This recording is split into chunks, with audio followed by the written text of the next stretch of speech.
Привет, everybody! It's the day after the Blacklist finale. This is Britt from eclecticpop.com, and it's been off Eclectic Pup, where you can find Chewy's adventures. But today we're going to be talking about the Blacklist, and the audio that you're going to hear was recorded right after. These were raw feelings, raw emotions after last night's Season 8 finale of the Blacklist. Big things happen, and I look forward to running them down with you guys. So stay tuned. This is the first time we've ever made a YouTube video. So it is going to be rough, and I appreciate everyone who is sticking with us, but I'm hoping that at least someone will be entertained. All right, well, thank you very much for listening, and feel free to leave a comment section below to let us know what you think could be improved upon or what you did or did not enjoy. And be careful, because I do have feelings. All right, well, I'll see you later. Das vidanya. Okay, first, because normally I'm writing about this show, normally I'm not talking about this show, but this is so upsetting that I actually just don't feel like writing about it right now, which I want to make a pun, but I'm just in too foul a mood to do so. We're like less than 30 minutes from seeing the Blacklist Season 8 finale, and spoiler alert, obviously you're going to be getting into spoilers. Well, the biggest spoiler of all, or there are two, I guess, big spoilers. The first one is that we do not have any confirmation about Raymond Reddington's identity. We've been teased for. I have to laugh because you cry at this point. Over 150 episodes Megan Boone put on Instagram. It's like, it's hard to believe. Well, 150 episodes for her, 150 plus episodes for the audience, and we are all no closer to a confirmation about who Raymond Reddington is. Now, the internet at this point is running wild, feeling like, you know, their theory has been confirmed or not confirmed. But right now, the internet is also a towering inferno of absolute hate, disgust, frustration.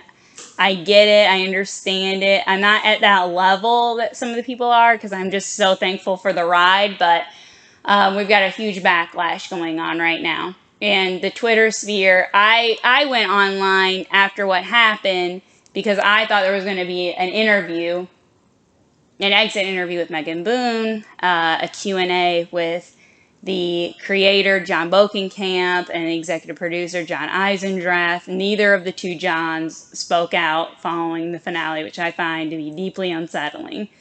Because it's not like they have to do an interview, but there is not a season finale I am familiar with in the history of the show where they have not gone on the record after the finale has aired in advance. I was a little feeling suspicious that there was going to be something not good that was going to happen, and they didn't want the press to get a, wind of it, because there was not a screener made available to the press. Nor did NBC reach out to any writers with a email this week saying, hey, here's the finale, thanks for supporting us, or anything like that. If you have questions, we'll send them along, blah, blah, blah. None of that. So that's kind of a sign right there that something divisive is going to happen, and they don't want anyone in the media to happen to maybe leak it or speak out on it. So I thought that was a bit them trying to hold something close to the vest. So I felt like something negative was going to happen. Now, right before last week's episode, the penultimate episode, Deadline leaked that Megan Boone was leaving the show, and not so much, they try to cover their bases and saying that, and I kind of clung on to this. They said she's leaving, she's not returning in season 9 as a series regular, which for those who, I'm just going to go through it just in case someone out there doesn't know this. I'm not saying if you're listening to this, you don't know this. This is just in case. But on TV, there are series regulars who are contract players, and then there are people on recurring status. And those people, they'll still be on the show. They're just not seen as much as someone who's series regular status. Now, of course, there are people who can pop up more than you would think of if you're thinking of someone being in recurring status. So she is not going to be returning as a series regular. I clung to that hope, thinking that we would come into season 9 with Liz kind of off screen giving the task force names in the Blacklist, and they would kind of be doing business as normal, and she would pop in every here and then, to give the team a little bit of help if they needed it, and kind of pop in as a surprise visit. I was already imagining in my mind Entertainment Weekly's first look at Megan Boone's return. She's got a new haircut or something. I was already visualizing this, folks. Well, it looks like there's not going to be any of that, okay? Because at the end of the season 8 finale, the second part of what I was talking at the top of this is that Liz appeared to be gunned down and killed by the super mega annoying Townsend, his henchman. He got to her. How did he get to her? How did he hear about the exclusive dinner party? I don't know. Screw him. He somehow found out about it. I thought we were being set up for John Dillinger, like Red goes down and it's like, I know you couldn't have shot me, so someone else shoots him and she's shot, and we spend the whole next season doing a who shot Red, like a who shot JR moment, and I'm thinking we're going to be trying to track them down, Liz goes into hiding, etc., etc. Then, as soon as the bullet went, I was like, oh my Lanta, I hope we can figure out a way. I'm like, hold on a minute, she's not dead yet, because he's obviously put a squib there. He shot her, she thinks she's dead. She might be like shot with a rubber bullet that kind of stopped her heart rate. I'm thinking they've got a squib for public eyes, making them think that she's dead. They go full out, because Red's maybe not in on the plan. Maybe Dembe and Cooper figured, they thought something out to try to make Red's, him being just grief-stricken, very authentic looking to those who were seeing it. And then Liz was going to pop up next season. Another thought was that we were going to have Liz alive somewhere, and she was going to be with Agnes. We were going to pick up in season 9, many years into the future, with a teenage Agnes. She's reaching out to Red/Pinky, as he becomes known today. And she's like, Pinky, I can't find Mom. She was telling me she was on a mission, but we've lost contact, and we were going to kick off the mythos with now questions with Agnes, wondering about her parents and who Red is to her mother, and we kind of open up this whole can of worms again, but in this fresh way of find, where is Liz? Now, it seems like we're not doing any of that, folks, because Red is apparently still dying. Liz is dead after a very moving montage, and we're all going to kind of start back at a whole new level. I personally do think she is probably dead. I'm hoping on to some kind of hope that she's not, but I will just say this right out of the gate. I thought the episode was very well crafted. I thought the acting and all the performances were, of course, spectacular. I did sense right out of the first 5 minutes, we're never going to learn the truth. Because once an envelope comes out and we're not really ripping the freaking, ripping the sucker open, I'm like, we're not going to get to the truth at all anytime soon. It's over. It's done. You open this envelope when I'm dead. I'm like, Red is the show. He's not going to die. So we're never going to open this freaking envelope. And we're never going to learn the truth. So I'm very, very, very aware of that. And I'm very annoyed and I'm frustrated. My frustration at this point is mainly stemming from the fact this is a brilliant show, okay? It is a brilliant show. It's a brilliantly written show, executed show. I love everybody from the top down.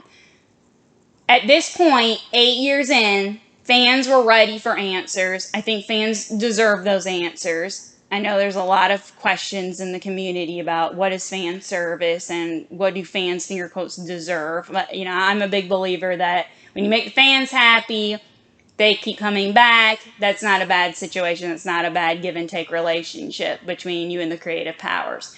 I think the show is so good. We don't need to rely. I just kind of watched the show and enjoyed the ride for what it was. I wasn't as intense needing an answer as some other people. I just kind of felt like I knew. I knew that Red had a parental relationship somehow. It was some kind of biological bond with Liz. And to the point where I thought tonight, as they were talking, I was like, is this kind of revive? At one point, I thought that he was her uncle. I thought maybe he's saying, maybe he is Katarina's twin. kind of a Jamie Cersei situation, minus the grossness of that relationship. They were one. They knew each other so well. They're twins, and like this gets us from what seems to be now so obvious about this theory that and I've been aware of it for a very long time, that some fans felt like this was Red Stova is the popular name for the theory, and that Red is Katerina Rostova. I personally felt like the show was leaning in that direction, was teasing people with it so much. I was like, there's no way we're getting ready to go do some U-turn. Because the magic of Blacklist is that it is in many ways operates like a magical illusion. They keep you looking one direction because it was something else all along. It's a misdirection. So I don't know. I don't know that theory is, I think that theory is still alive for some people. It's as live as you want it to be. It's as dead as you want it to be at this point. That's how I kind of feel about the storyline. I also feel that the show needs to trust that they can move on from this part of the mythology. There's a rich story of now having who Red is, knowing that the audience moving on and telling a whole new story. I also knew that if it turned out tonight that Liz found out that Katerina, that Red is her mother, that there's no way she's going to be like, oh, that's it, peace out, I'm ready to live my life. No, now she's going to want to be, more, a deeper relationship with Red, knowing this situation. So that meant that the only way for Liz to leave the show was death. And so I felt like we were kind of that I have to give the show a great thing. Again, misdirection. They had her have a bullet wound from last week's episode, making you think if she did have a near-death experience, it would come of that wound. We played the whole episode out. They completely ruled out at the beginning of the episode that she was going to have any complications from that bullet wound. We go the whole episode with Liz setting up this new life. We have a very beautiful, poignant moment with the girl she saved in the pilot. Love all those touches. Love everything kind of coming back together. Did find it weird that at the dinner table there was no one that I really recognized from, like, not even Teddy, the guy who tortures for Red, was at this party. I was like, you're telling me Teddy didn't get an invite? You're telling me Glenn's mom didn't get an invite to this party? What kind of hell party was Red throwing here? I thought this was a retirement. I mean, you're getting ready to die and you don't want to see Teddy and Glenn's mom one last time? I mean, that's kind of hard for me to take. She could have played a little bingo. That part for me was like, if this is really, I didn't know. I just felt like if this was something final for Red, those people would have been there. So obviously this isn't a goodbye Red party. Plus we know that we never heard that James Spader is leaving the show. We heard Megan Boone was leaving the show. So I'm at this point, I'm not as upset. I'm reading some really harsh headlines right now. I'm really kind of shocked. I'm shocked too that the producers didn't get in front of it, try to do something to some DC, some damage control to try to give people hope or whatnot. I don't know. I mean, the biggest relief of the season is that the woman that claimed to be Katerina Rostova is not Katerina Rostova. And that has I was so busy doing a ticker tape parade over that news that I was kind of distracted by anything else. I was doing so many cartwheels and I had so much blood going to the top of my head. I wasn't even aware that there was something else to be done. I was like, wait, what? No, there's something else. There's something else. I'm so busy celebrating because I just knew that was not her mother. And I even, last year written something about that I think that this is an imposter, as Katerina is an imposter. And at the time when I wrote that, I thought, this is such a, am I, losing my mind, or am I kind of, that felt like a bit of a Gumby stretch. I felt like a bit like Gumby kind of putting that out there, but it turned out to be true. See, again, you kind of give a Hail Mary, I'm not saying that you myself is a pat on the back, is to say that sometimes it is this Hail Mary pass. Like right now, it feels like a Hail Mary that Red is not Katerina, but it does feel like he is not Katerina.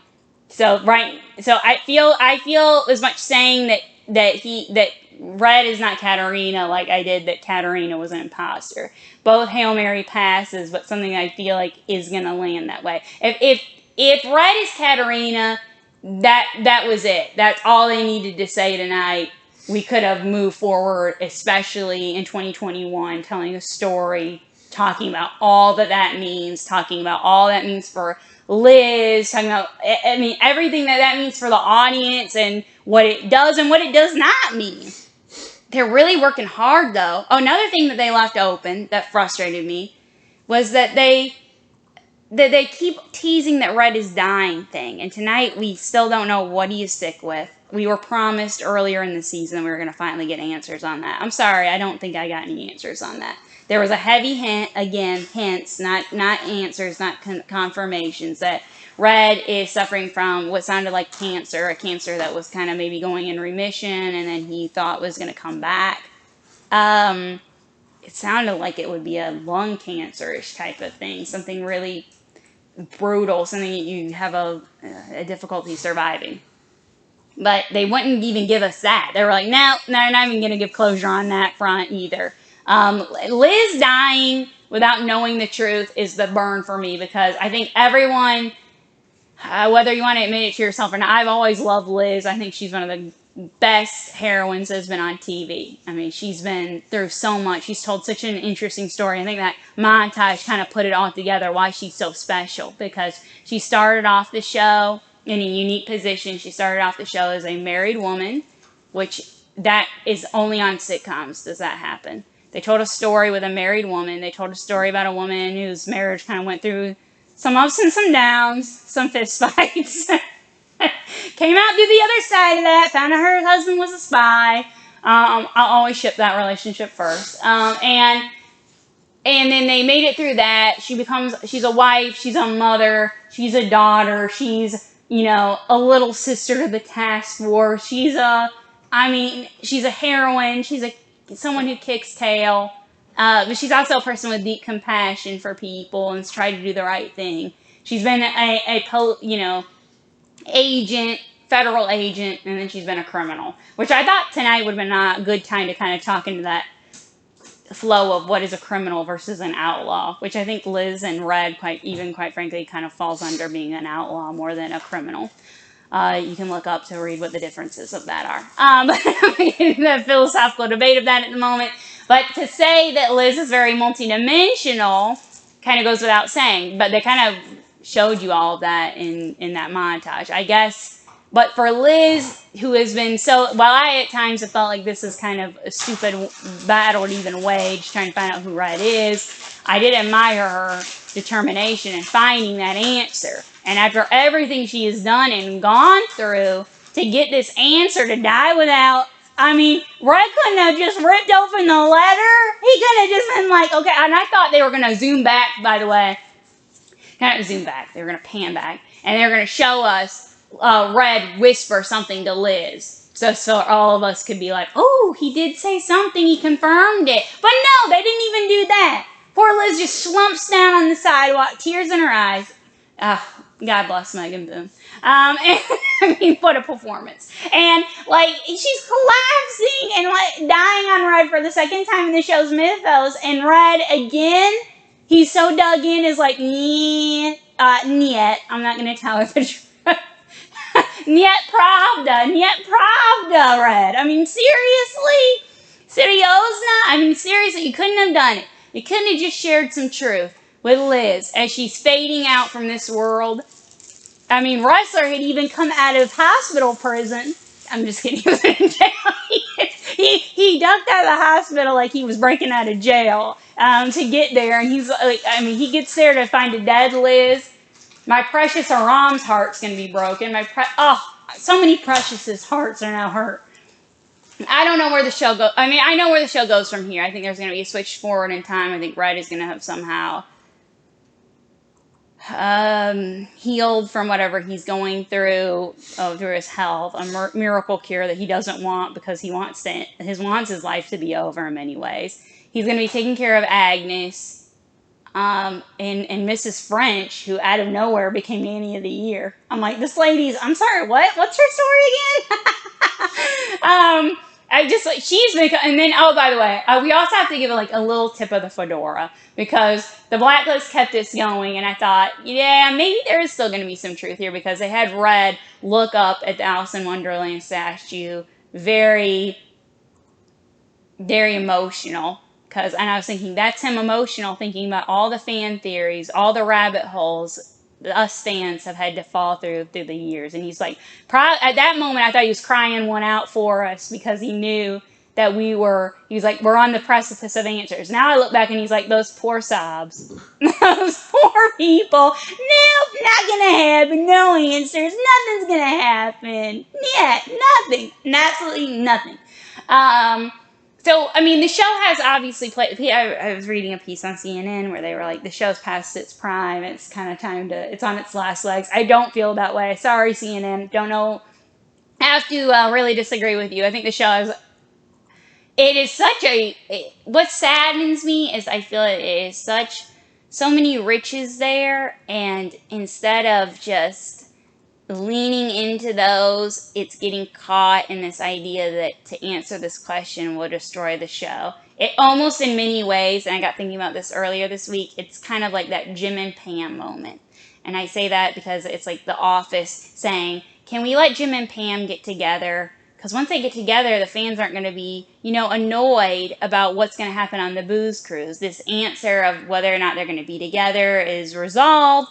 And now we have to tell this story about, I don't know, being together. You see, there's a story there. If you got a good enough story with these two characters, I'm a big believer that a romance shouldn't end, at a first kiss. You've got to build up from there. They're that good of characters together. The thing that the fans are waiting and dying to see is to see them be together and be alongside each other, coming alongside one another and weathering these storms, and then hopefully we get to marriage or we get to some other big plateau in the relationship, some other big milestone, and that's the story we tell. In many ways, this is kind of what's going on with the Blacklist. They have a mythology, they've got this big question, and it feels like to me, they feel like to answer this question is a will they, won't they, and they don't want to answer the question because they feel like the show is somehow going to lose some traction. I don't feel that is going to happen. I really don't. I'm just deeply upset right now that Megan Boone is on the show. And I mean, what was that meeting like? Did she come there and we read on Deadline's thing that was a mutual thing? I don't know when that took place because just to leap back in time a bit, I kind of had an inkling going into the season this could be happening. Because Eagle Eye fans on Twitter had noted that Megan Boone's stylist had posted a picture from an after doing her haircut to start season 8 filming, and the hashtag was something like hair for season 8 hashtag more like one more year, and that caught some Twitter fans. And I actually wrote a story about it when I was still a freelance contributor at Cinema Blend, and you can probably Google and find that story. And I might link to that story when I post this. We'll see. And I noticed that. I saw that, and I said, wow, always trust the fans. These Eagle Eye people had noticed this. And when I read that, my take on it was the show doesn't have one more year. I think Megan Boone is probably going to have one more year with the show. And when an actor has made that kind of decision where they're already coming into shooting a season saying this is my last one, they're really dug in on it. There's not going to be a moment of the joie de vivre coming and they're getting nostalgic or like, man, what am I thinking? I mean, this is my crew. These are my, the set that I've known for nearly a decade. So they're pretty dug in at this point. And this isn't a situation, mind you, I was working hard to come up with one, but this isn't a situation where it's going to be a Jon Snow, everybody. I just want everyone to brace themselves. This isn't going to be, there's not going to be some witch show up and cut, a little bit off Liz's beautiful hair and give her a sponge bath and she comes back to life. I'm sorry, folks, it's not going to happen. Blacklist has done some fantastical things over the years, but that is just not going to happen, okay? So those of us who cried and screamed out, I know I live with someone who did when Jon Snow was killed off Game of Thrones, finger quotes. As we are all, as the world was racked in sobs, we all realized there was hope because we were all turning towards that woman. inconspicuously being in the right place at the right time to bring our hero back. And it's not there's no Melisandre here, folks. I mean, and interestingly though, she always wore red, and then we have red. He just doesn't have those powers, folks. I'm sorry. I know I was trying to make something happen there, but this is not going to happen. It's just been a rough year to be a Blacklist fan. I gotta tell you, we came off of this Katarina woman trying to claim this was Katarina, which was hard for me to muster. Lost the outstanding talents of Clark Middleton as Glenn. And then the beautiful tribute earlier in the season. The Blacklist has been a show that has been dealt adversity and has found a way to pay homage to that and continue telling stories. Now it has something completely, someone making a decision and they're leaving the show. There's another show I'm familiar with. This isn't the first time something like this has happened where the big star of the show has left the show. Sadly, I just do have to let everyone know that it has been my experience that when a big name leaves the show makes it one more season, and that's it. Everyone has high hopes coming into that next season, like, well, we're going to fill this void, nothing to see here, we move on, we move upward, this is an ensemble, we'll pull it together, and then just the viewers are not here. And I got to tell you, I'm really worried about the Blacklist coming into season 9. You got a lot of angry viewers because they did not get the payoff they were basically promised. And as I was watching the show, I kept thinking back in my mind, they kept saying Liz will learn the truth. Liz will learn the truth. So I thought Liz might learn the truth, read the envelope, have a single tear in her eye, possibly cry one out, hug Red. We don't know what's going on. Then she gets shot and killed, and so Liz now knows the truth, but the audience is still dumb to the truth. We're not in it any more on the truth than we were before. So I don't know. That obviously didn't happen. Liz and us are still in the dark. We're all still in the dark together. Liz is in the great beyond in the dark.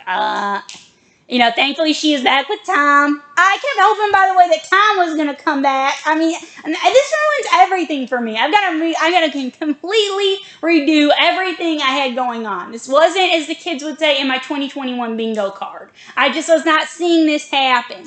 I might need a new sheet from Glenn's mom. I mean, she's running bingo night. I need help. I don't understand what's happening right now. I'm really... Man, I'm upset. I'm upset about it. I really am. I was very emotional. I will say, though, the show handled Liz's departure very well. It felt very epic. It felt like a goodbye to the character. It didn't feel like that felt very nuanced and everything. I felt like it was more of setting up a goodbye than it was settling all these answers. That was the main focus as it went on. I just don't know how the show can go on without Liz. It's like when... just to give a recent example, and people listening to this may or may not have watched the show. I don't know if it necessarily crosses genre interests, but obviously I watched both shows, so who knows? There might be someone else out there like me, another unicorn. But the CW show, Vampire Diaries. Nina Dobrev left the show, and everyone said, "Oh, nothing to see here." Nina Dobrev's leaving the show. We got Ian Somerhalder. We got Paul Wesley. The show was always about the Salvatore brothers at its core. Wrong. It wasn't. Because Nina Dobrev left. The show lasted one more season. And it was gone. It's gone. It's done. I mean, it was her. She was the centerpiece. Because everyone wanted to know what was going to happen with her and Damon, or her and Stefan, or, just like, will she, won't she, which brother will she end up with? All the tension, all that great stuff.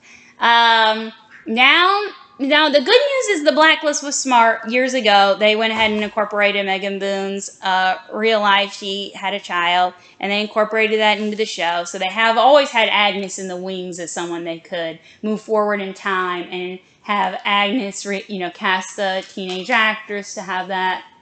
I've already got someone in mind if they want to ask me who it is. And we're just going to go ahead on into it. Actually, now I'm feeling very inspired. And I'm going to go ahead and tell everyone who I think should play Agnes. Obviously, there's many there are many good choices. There are many talented young people on there, and I'm sure they're going to probably go for someone obscure. That's my feeling at this present time. But I'm trying to look here for okay.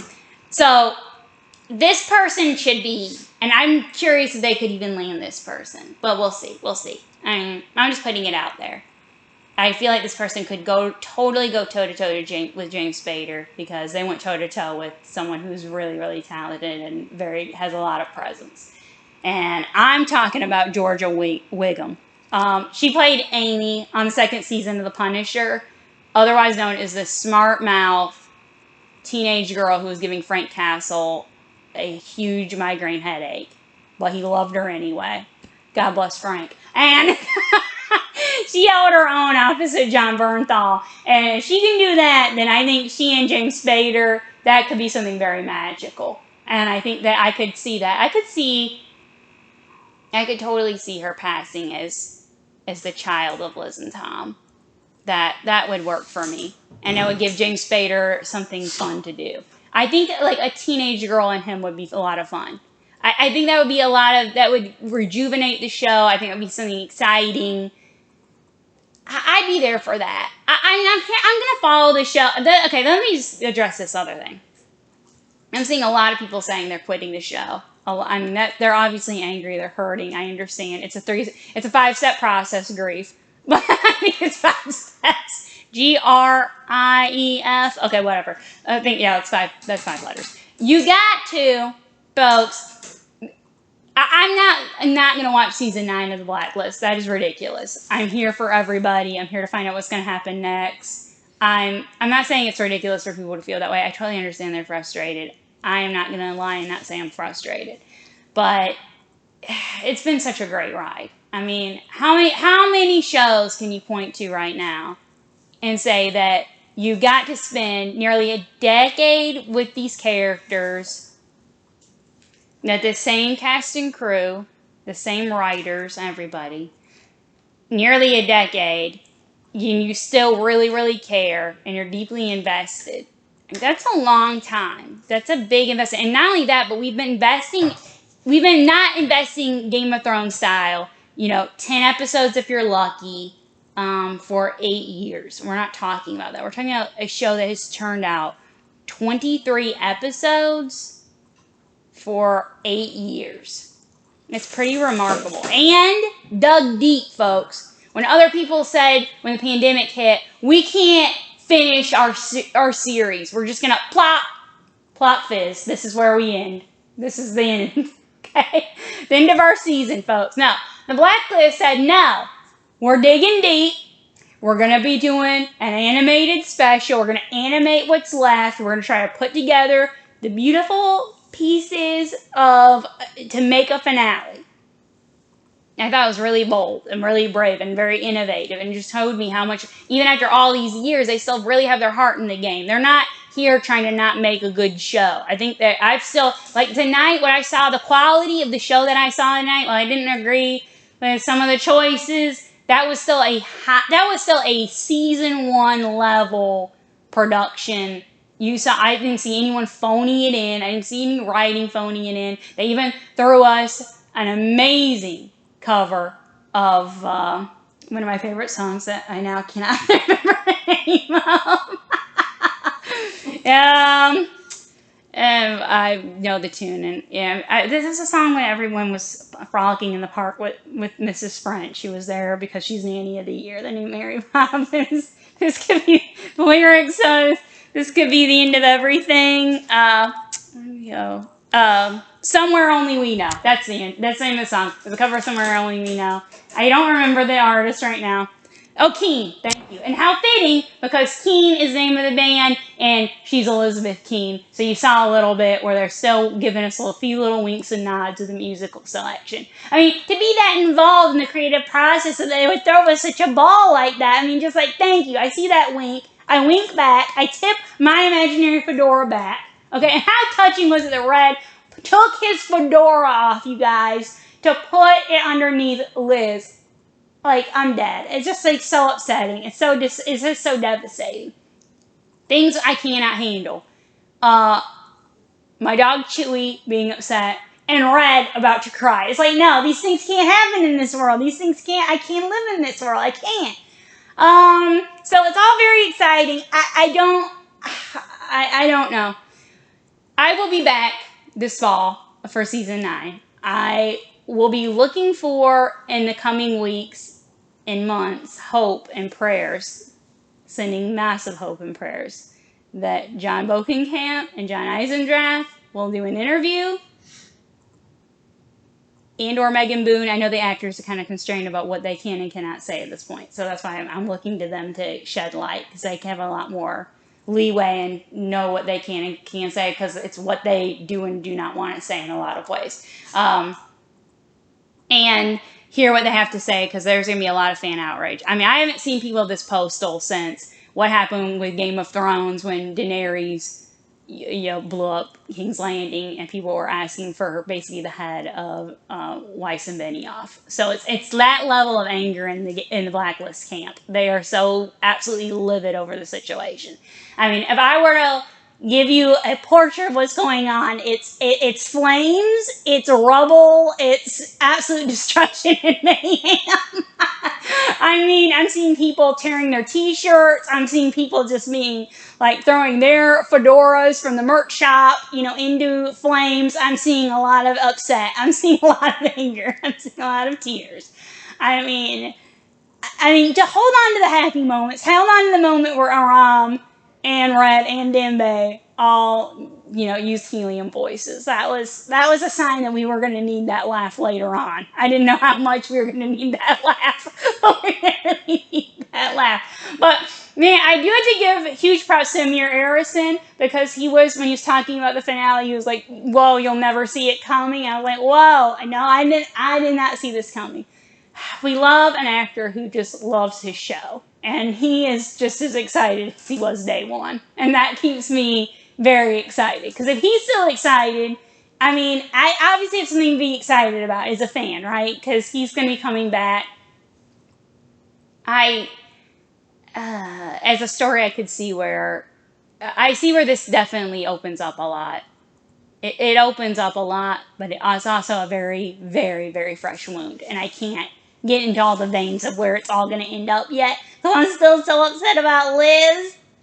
And I do want to say that it was a really classy comment that Megan Boone left in her farewell post. She was really making about other people and not herself, and it was like, girl, we know. And it is. It's just been, it's take a village to get to here, but at the same time, I mean, when Megan Boone brought to the show, she got cast, and she came on as a fairly unknown person, but I know that she was actually in the movie My Bloody Valentine, where she had a pretty big part in it, playing the mistress of Carr Smith's character. And my dad said she's going to be a star. Next thing I know, I was keeping her, a lookout for her name. She gets cast in this huge project opposite James Spader. And everyone's like, Megan Boone, she hadn't done a whole lot of things at that point.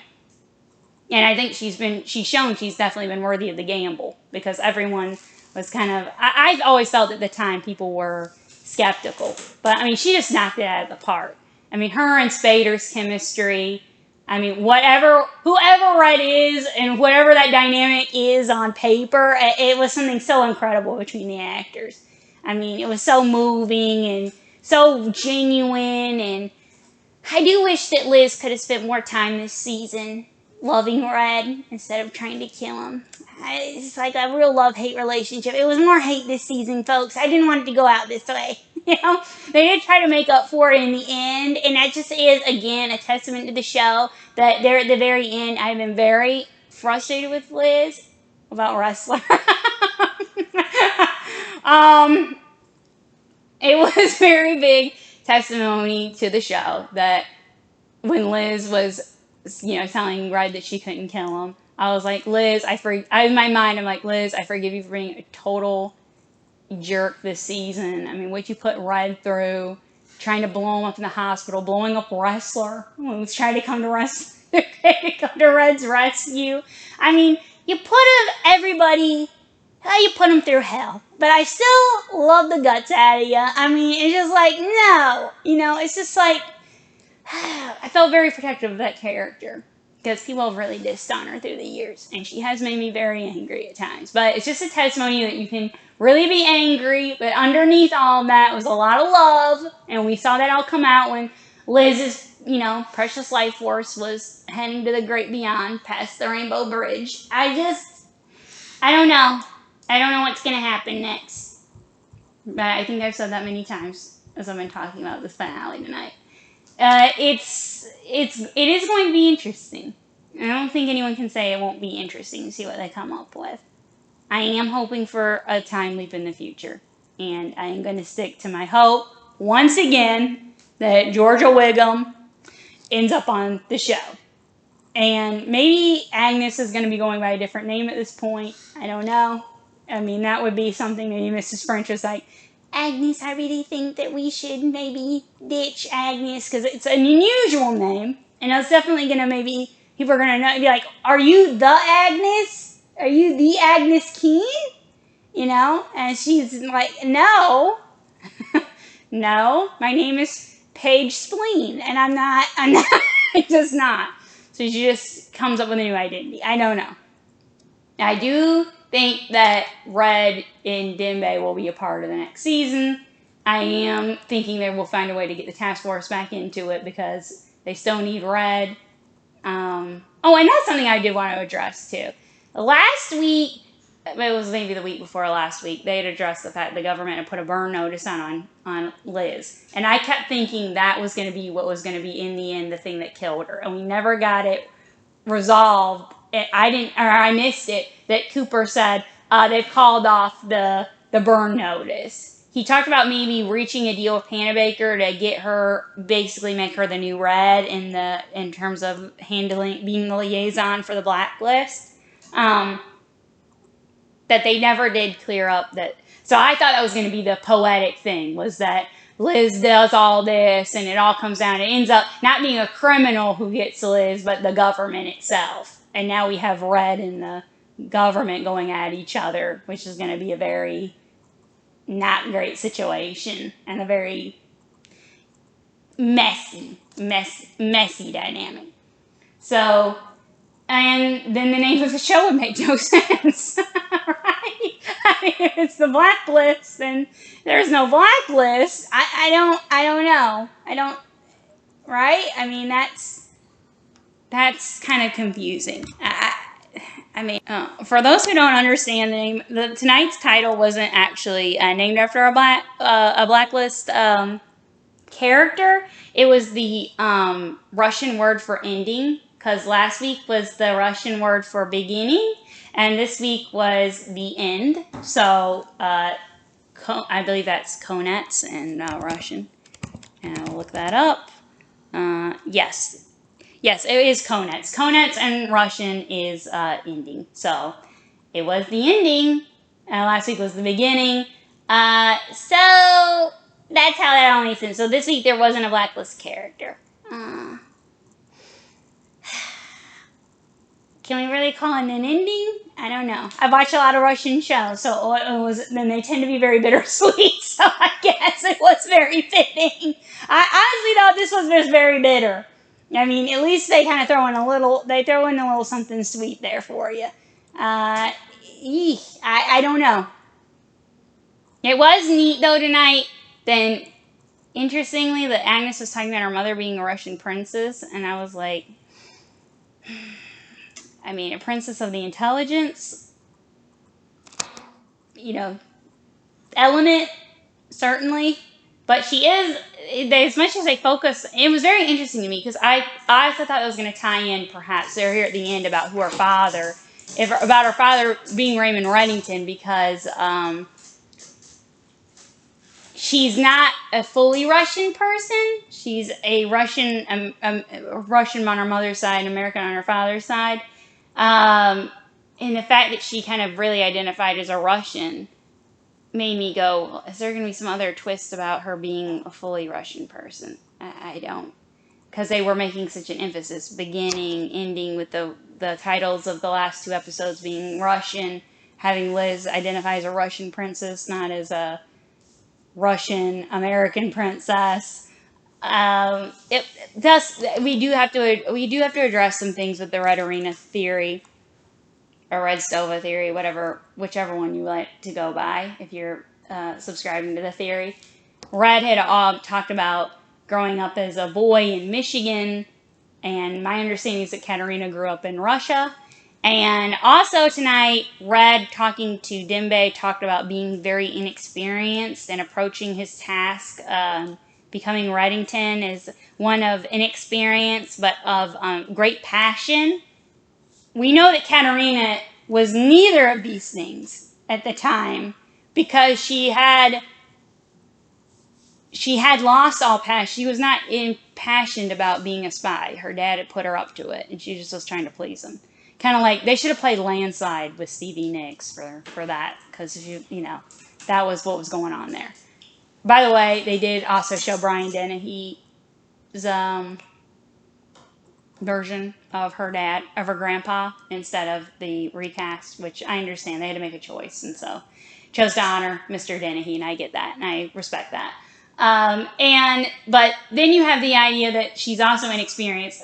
Katerina apparently was, spying on people with a rattle. I mean, she was so much of a spy. She was, as a little baby, just like playing with a rattle and spying on people. So I was like, I don't buy any of that. So there's just so many loose ends. But then again, there's not.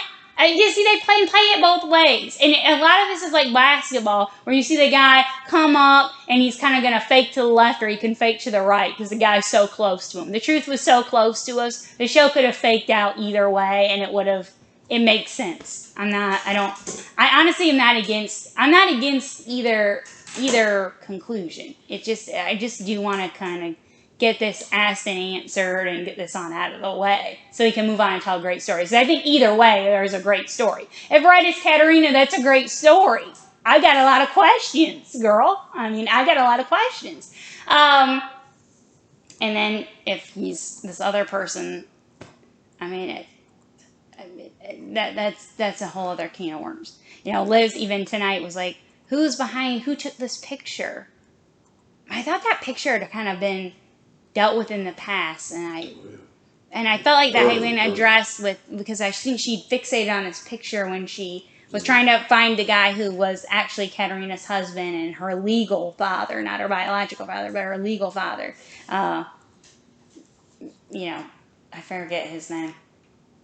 Kirk. Alexander Kirk. Her mother never took his name. Anyway, so it's just to ramble on and kind of give a few hints and thoughts on where we're at in this entire theory at this point. I don't know. I just know that everybody, no matter what theory you had, you're a little ticked tonight because you didn't get any closure, and instead we're left with a gaping hole that is Liz from the show. So it's a big loss. Again, I'll be curious if I wake up in the morning and there is an interview. That it seldom does it take that long to get an interview. I don't know what happened. I don't know why. At the same time, I don't know why the writers didn't want to come out and explain and kind of do a little clearing up. The thing that has been very perplexing to me throughout the years, and I've tried to read as many interviews as I can throughout all these years, because I love them. I'm fascinated by them. I'm fascinated by what writers have to say, and if they explain things and decisions they made, that they made those decisions for the same reasons I would have made those decisions, or what I've speculated their reasons were.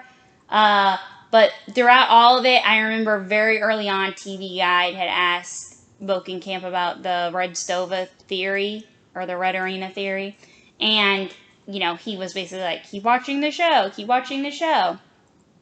And then I posted something on Eclectic Pop, which was a link to an article on TV Line where they were asked about the Red Arena theory and how they'd reacted to it, because it was kind of considered to be one of the more Hail Mary throws. And I saw a lot of people, by the way, in the comment section were like, first episode, I called it. And like, to those people standing up and being like, they were this week ready to take their MVP trophy. I'm sorry that was snatched from you. I'm sorry. So they're like, I called it day one. I was ahead. People laughed at me. They made fun of me. They said I was nuts. I never thought it was nuts. I was like, anything can happen. But he never has dismissed the theory. In fact, when he answered that question to TV Line, that was the first feeling I got where I was like, something's more to everything that we think we know about what's going on. Because why aren't they just saying the Red Arena theory is false? If they know 100% it's false, just let's go ahead and just say it. I mean, obviously you don't want to say that in an interview, maybe. Maybe you want to save that for just saying something on the show. Okay. So, and I also think that when you get back to this whole Red Arena, Red Stova theory, someone mentioned to me, it's very similar to the riddle about this man comes in to the ER. He's been in a car accident, and the doctor says, I can't operate on him. He's my son. And the person trying to solve the riddle is like, who is the doctor to the patient? And you're like, it's his dad.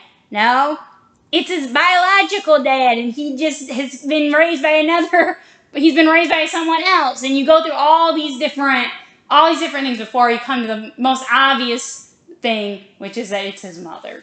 Which it seems like, well, it's kind of revealing that we're just kind of predisposed to not believe that conclusion. And I think that is a very good metaphor for what's going on here with the Red Stova theory or Red Arena theory. And I definitely agree with it. I mean, I'm trying to think, it's her uncle, it's her mother's twin brother, it's the identical twin of Raymond Reddington, because by the way, earlier in the season, they talked about this guy who kind of blew off his whole family to go be with some woman. I think had to do with cryptocurrency. I don't remember all of what it was, but basically the way the episode was set up made me think that they were giving a nod to the fact that it was going to turn out that Red was in fact actually Raymond Reddington after all. And this has all been just some giant subterfuge for nothing. Like, we got on our elbow to get to our thumb, but the thumb is that it is what we thought at the beginning of the show, which is that he is the real Raymond Reddington. But, obviously they're moving a different direction. Okay, and to get away from the whole identity thing, well, one person who definitely learned his identity before Liz did, which was very frustrating, was Townsend. He was let in on the big secret. Liz died without knowing it, and Townsend died knowing it. Jerk. I hate him to the very end. He got his wish, folks, because he didn't live to see it, but Red did have to watch Liz die. And so it's like, really? That absolute nincompoop won from the grave. And that is it's hard for me. It's hard for everybody who couldn't take Townsend. He screamed at us all season long. He screamed bloody murder. He beat up a guy in a punching bag and had their lifeless self fall out of the bag. Like, gruesome. This is just a gruesome person. I'm just like, awful. I know I read a lot of people who enjoyed his presence on this show. For me, it wasn't Berlin. I don't think it was Berlin level. I guess that's kind of what I'm living up to. It was a very similar thing. Berlin also thought Red was responsible for killing his family, or his daughter in that case, I believe it was. And this kind of replayed itself here. But to have Townsend get his wish, and obviously we're trying to play with the fact that Red was doing everything he could to prevent this horrible fate for Liz, and then it happened anyway, despite every attempt, including going to give his own life to give Liz this better life. I always knew he was a good guy. Or, good person. We'll see what happens. We'll see. I don't know. I feel like I'm deeply... at this point, I don't even know if they're ever going. Here's my question for everybody. And you can leave a comment in the comment section below the post containing this audio. Are we ever going to really learn the truth? I personally think the Blacklist, if they were going to ever share who Red really was, it was going to come out tonight. And I feel like it's never going to, I just don't feel like it's going to come out. I really don't. I remember a few years ago, I don't even remember what season it was, where they come out and did the DNA test and confirmed that Red was related to Liz, which we now know. Oh, that was something that had come out this week. I don't. The thing with these DNA tests. Well, first off, for people who are maybe a little bit confused, the DNA test that was done not with the Red that Liz knows now, who's living. That was DNA test was done on the bag of bones Red. Okay, that's what we're going to call him. Not faux Red, not that guy. So that's who she is biologically related to. That was confirmed. And when that came out, people were like, well, the Blacklist finally confirmed the connection between Liz and Red. And at that point, I think it was just season 5. And people were like, if you checked out of the Blacklist, they finally revealed what it was. We made headway. And then the very next season, well, we learned that Red is an imposter. Now we're back to square one again. So you keep feeling like you're making headway, and then you just get back to the beginning. So you have to let go. You have to live and let live. It reminds me a lot of where I was with Pretty Little Liars, where I was like, the only way we're going to learn what happened to Allison De Laurentiis is when we're all sitting down at the series finale and it's done. You have to make peace and enjoy the ride and just accept that for what it is and stop kind of trying to scramble to figure everything out. Just if you enjoy the mystery and be like, okay, well, I gave my best guess this week, and then move on and try to just enjoy the show for what it is. Because it will go by quicker than you think if you're getting frustrated and stuff. I felt very similar. I think it was around season 3, I guess it was, of Game of Thrones. And I thought, when is Arya Stark going to kill Cersei Lannister? And I was getting very angry. I was like, I'm ready for it. I'm ready for it. I'm ready for it. Okay, well, guess what? It never happened, okay? It never happened, all right?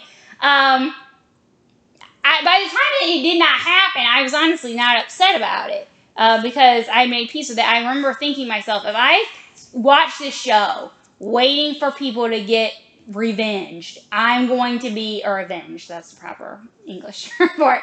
If I keep watching the show waiting for people to get avenged, I'm not going to enjoy the show because those are moments are going to be few and far between. Got to enjoy the show for the journey, enjoy the ride, just enjoy what's happening and being shocked and awed and everything, and hoping that Jon Snow is going to smile one of these episodes when the wind's blowing him in the face. See if that will happen. But stop me. That is as likely to happen as Cersei Lannister getting dealt with in the next episode by Arya Stark. So by the time that show ended, and again, we're talking about 8 years of that show. I'm grateful that we're having another season of The Blacklist at all. Because 8 seasons, and you're saying goodbye to the Game of Thrones, and I don't know about you, but very emotional, very difficult. It's such a huge chunk of your life you spent pondering these characters, thinking about where it's all headed. And I just, for one, would have given anything, despite everything, to have one more episode, one more season, one more frustrating episode where I watch people walk alongside a horse for too long. Just anything, okay? I just need one more moment, all right? Give me one more second. Saying Tarly, puffing John to somebody, just being like, this is my best friend. I mean, I'll do anything for that. I do think that Amir Harrison is the actor who plays Aram. I would give anything to, I think Aram is kind of the same Tarly of the show. He loves Red. He was worried about Red tonight. I'm like, I feel you, man. I love that no matter what, Aram's always been there, supporting him. He's not a fair weather friend. And I think that if Aram was watching this show, he'd be frustrated and coming into the task force on Monday morning. He'd be coming in to the post office, as they call that, and he'd be like, listen, I watched the show, I was very frustrated. My favorite character was killed off. In fact, I would suggest the show start the next season off playing that line. Just as a joke within a joke, a nod to the audience, get the tension out, get a good laugh in, let the audience know you know they're frustrated. Because that's, I think, the thing that's going to happen right now, that's welling up like a very bad blister at the moment, is that the fans are very frustrated, and they want the producers of the show to know they're frustrated. And until they acknowledge that we know you guys are frustrated, and here's how we're going to go about trying to make this worth your while, I think that those tensions are just going to continue to rise. And obviously time and distance can do wonders, but there's going to be a lot of animus. Like right now, there are times when I think for everybody, you think about a show and you get that little twinge because it's like, that was unpleasant. This is unpleasant to think about. You don't necessarily need to remember what it was you're angry about, but you just, like, hearing that show is like a shock to the system. I don't think the Blacklist wants to be that show. It does have very devoted fans. I expect all of us to be back, hoping to learn the answer. And we'll all see. What the good news is, it's not fall away. Get it? It's not fall away. It's coming fall of this year. There's going to be thankfully, hopefully, no COVID delays. We'll all get back to business and get to see the show and see what's going to happen with Red. Because last time Liz died, he went for a very strange acid trip, basically, and hung out in a cab he paid money for, and then went and hung out in a decrepit but beautiful and well-kept mansion. Talking, of course, about Cape May, which is a very confusing episode that, yes, I just rewatched heading into the finale, hoping to gain some kind of clue about if Red is Katarina. I was listening very carefully, and I think John Bokenkamp, it was either Bokenkamp or Eisendrath who said that was one of the shows you need to go back and watch. That was really pivotal to the mythology of the show. So I did my homework. I got nothing for it this week. I felt like it was a pop quiz that did not get me anything. I didn't get a grade this week, folks. I just looked down like, what's going on here? No red marks, no check marks either. So that episode, I mean, everyone's free to, of course, go back and watch it. It's on Netflix if they want to, and on Peacock if you want to go and relive it and see if you can figure something out. I didn't feel like it moved the needle one way or another about how I felt about any theory.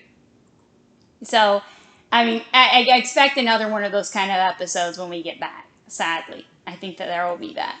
I am also hoping for some revenge, Red, because I'm hoping that bearded guy gets his. He killed Liz. He shot her in the back. Right through the heart. I mean, come on. Sorry, my grief. Someone just mentioned me that he was killed by Red. Go Red. Well, that was too quick. That's disappointing. So you're telling me a guy traced him all around, traced my girl Liz, tracked her down, and he's just gone in a nanosecond? Man, I mean, hopefully he just shot him in the kneecaps, and he's dragging him off somewhere. I'm going to have to rewatch the tape, guys. I don't know. I don't know what happened. Guys and dolls. I'm hoping that there was something. I'm hoping that there's more to that revenge than just that. Okay, so the guy was most definitely probably killed off by Red. And Liz may or may not be dead. I'm going to be leaning towards that she's dead, but I'm going to be hoping against all hope that she's alive. We will find out for certain fall 2021, just this year. Blacklist Season 9 will be back, and I will be covering anything and everything that comes out. Not everything, because I'm not that super of a coverage person, but I'm going to try everything that I think someone who is a big Blacklist fan like myself would want to know and would find interesting. I'm going to try to cover that to the best of my ability up on eclecticpop.com. Thank you for listening. Thank you for experiencing it. And please feel free to leave a comment in the comment section below to share your thoughts, feelings, outrage, happiness, your favorite Liz Keen memories in the comment section below. Until next time, baka.